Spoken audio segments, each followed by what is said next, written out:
Hello and welcome to the memory card.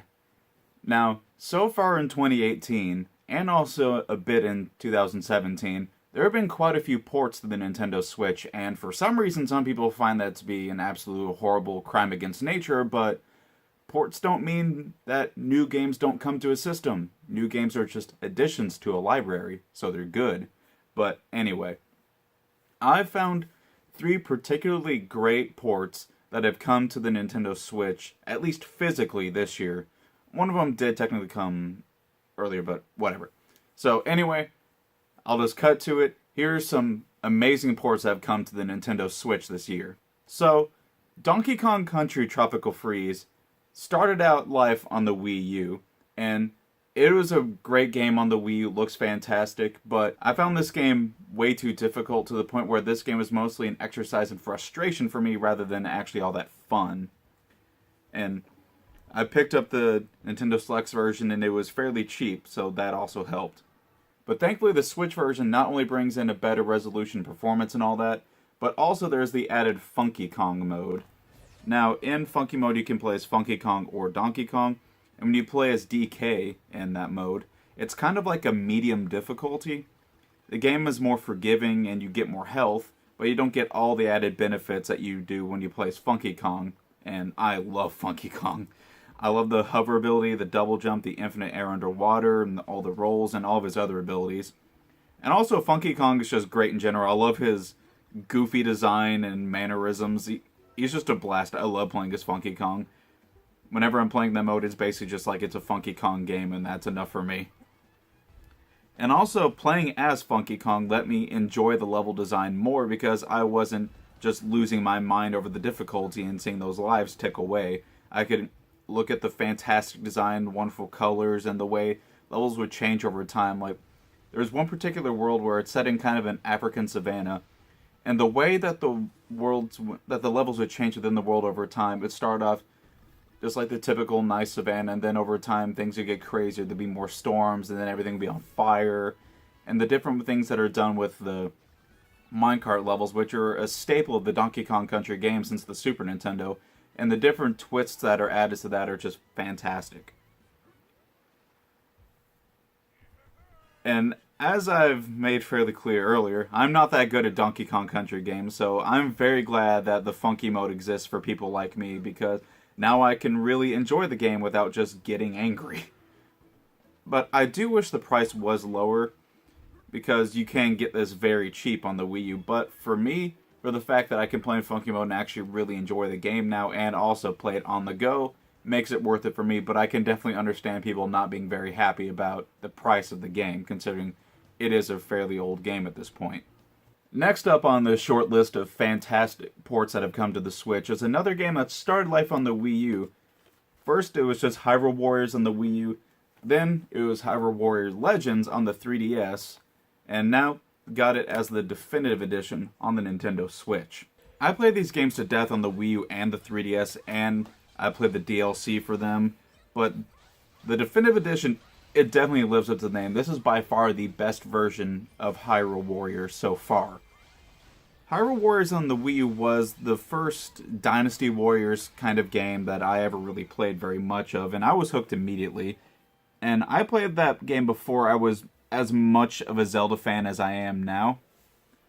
And all the variety in the different characters is great, and I love what was done with the beloved Zelda music with the added in rock elements. It adds some more energy to the music, but doesn't lose much of what makes the music so amazing. And this game is just so packed with content that it's completely unreal. This game includes every bit of content from the prior releases, plus all the DLC and some added features and costumes as well. One particular addition that I'm very happy about is the item shop in the adventure mode, because prior to that, in the previous releases, you'd have to basically replay the same adventure mode levels over and over again to get back the items that you would use up while you're trying to search different spots in the map, trying to find different secrets and all that. And being able to just buy those items back after you already found them for the first time is definitely great and cuts down a bit on the grind, which, to be fair, there's a fair bit of grind in the Dynasty Warriors kind of games. And the adventure mode is definitely great, and there's a whole lot to it there considering all the DLC that added into adventure mode maps. I like that because you get the shorter levels that usually have a certain theme or challenge to them, because a lot of the main story missions always feel like they drag a little too long for me. The adventure mode is just a lot better paced in my opinion. And also the adventure mode is the main way you're going to be unlocking new characters and costumes and all that in the definitive edition, because in this release, after you beat the first level, all of the base characters that were there in the original Wii U release are already there. The main things you're going to be unlocking are the ones from the 3DS or from the DLC. I really enjoyed the prior releases of Hyrule Warriors. I put a bunch of time into all of them, especially Legends on the 3DS.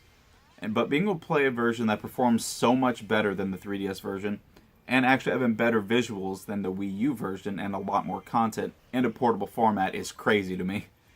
That, and with all the substantial content in this game, you easily get your money's worth out of this game. Although, it's a bit of a harder sell if you already had all the DLC on the 3DS version and you don't care as much about the drastic improvements in performance and resolution and all that. But for me, I'm very glad that I bought this game. Last up on this list of fantastic ports to the Nintendo Switch is Shantae Half Genie Hero, the Ultimate Edition. I got the day one version here with the really cool art book and another soundtrack. But I did already have this physically with the soundtrack on the Wii U, so for me, it is another Wii U port, even though it came to other systems. Shantae Half Genie Hero was my favorite game of 2016, despite how fantastic Overwatch and Doom are. I picked up the physical release on Wii with the soundtrack, and I had a blast with that game. I loved every minute of it.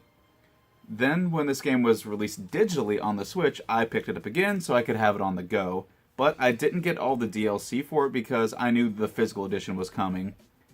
And I'm really glad that I managed to get this awesome day one version of the Ultimate Edition, because the art book is really well put together and really well done. And having another copy of the soundtrack is nice as well.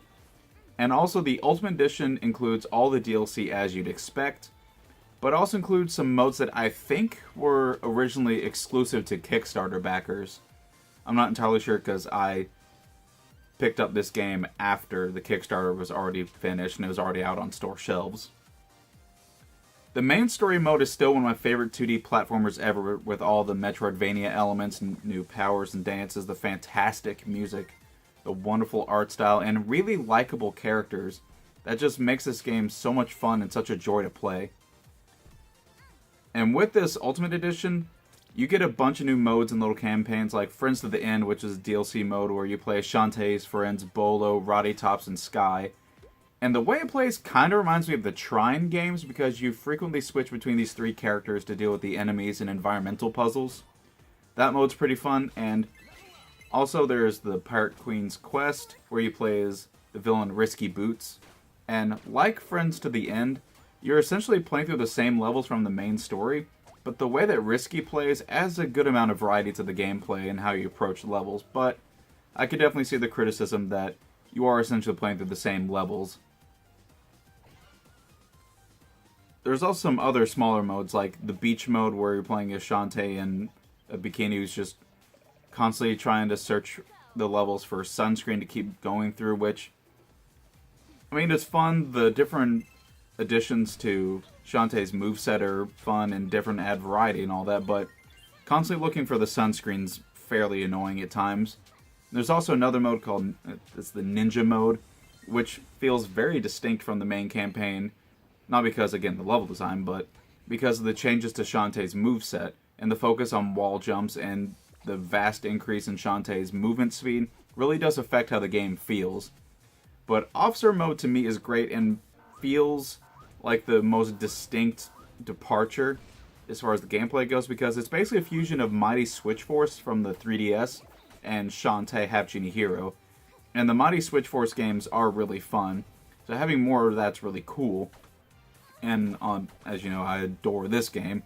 So having that together is just really cool and just feels very different. I absolutely love Shantae Half Genie Hero, and this Ultimate Edition definitely feels like the most complete package yet for a Shantae game. And it's very easy to recommend for people that haven't picked this game up yet. or for people that only really played the base game.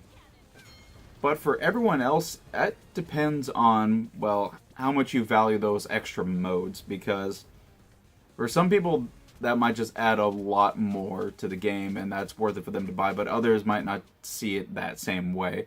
But for me, I'm glad I picked up this version. I had no trouble buying all these different versions.